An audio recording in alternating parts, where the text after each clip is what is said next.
யார் இந்த KPY Bala? Bala exposed.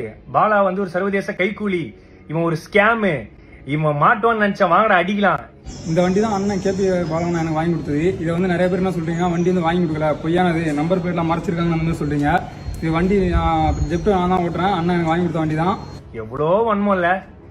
சரி ஓகே, நானும் வந்து இந்த 2 நாளா சரி ஓகே இது ஓகே இது இப்போ முடியும் அப்போ முடியும்னு பார்த்துட்டு இருந்தேன். ஒரே ஒரு படம் பண்ணேன்.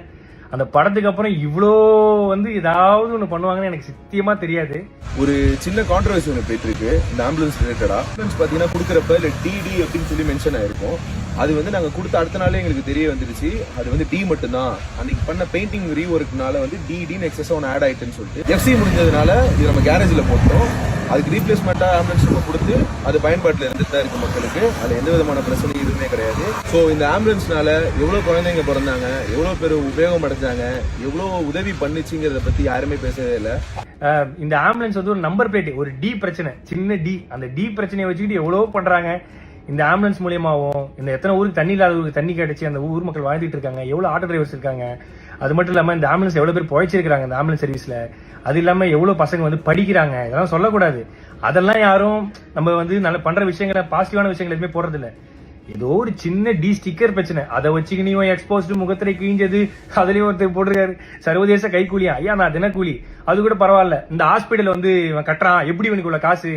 ஏங்க நான் ஈவென்ட் போறேன், நான் வந்து ஆங்கரிங் பண்றேன், நான் படம் நடிக்கிறேன், ஆட் ஷூட் பண்றேன், அதை தாண்டி நான் ஃபாரின் ஈவெண்ட்ஸ் போறேன். இதுலயும் வந்து இவருக்கு ஃபாரின்ல இருந்து யாரோ காசு தராங்க. யாருங்க காசு தருவா அந்த காலத்துல? என்கிட்ட ட்ரஸ்ட் கிடையாது, என்கிட்ட எந்த விதமான கிரவுண்ட் பண்ணி ஆக்டிவிட்டிஸ் பண்ற எதுவுமே கிடையாது. நான் சொந்தமா சம்பாதிக்கிறத மட்டும் தான், நான் டே நைட்டா ஓடி சம்பாதிக்கிறதா பண்றேன்.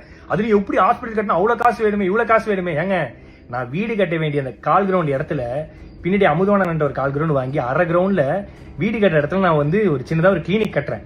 அதுக்கு வந்து சொல்றாங்க எப்படி வந்து இவருக்கு இவ்வளவு காசு கிடைக்குது? ஏங்க இதே நான் வந்து ஒரு 1.5 கோடி ரூபாய்க்கு லக்ஸரி காரும் ஒரு அடுக்குமாடி வீடும் கட்டியிருந்தா உனக்கு எந்த பிரச்சனையும் வந்திருக்காரு நிறைய பேர் சொன்னாங்க. பட் அந்த அடுக்குமாடி வீடுக்கு பதிலா அந்த ஹாஸ்பிட்டலும் இந்த லக்ஸரி காருக்கு பதிலாக ஆம்புலன்ஸ் வாங்கணும்னு நினைச்ச ஒரு விஷயத்தினால இவ்வளோ பிரச்சனை வருது. இப்போ கூட நான் வந்து எதுக்கு இந்த வீடியோ போறேன்னா, சரி ஓகே நேற்று இது முடிஞ்சிடும் நினைச்சேன். பட் இல்ல, இது வந்து முடிகிற மாதிரியே இல்ல. ஸோ அதனாலதான் வந்து ஏன்னா நம்மளுடைய பேரை வந்து மக்கள் கிட்ட கலங்கடிக்கணுங்கிற ஒரு விஷயத்துக்காக இவ்வளவு விஷயங்கள் நடந்துட்டு இருக்கு.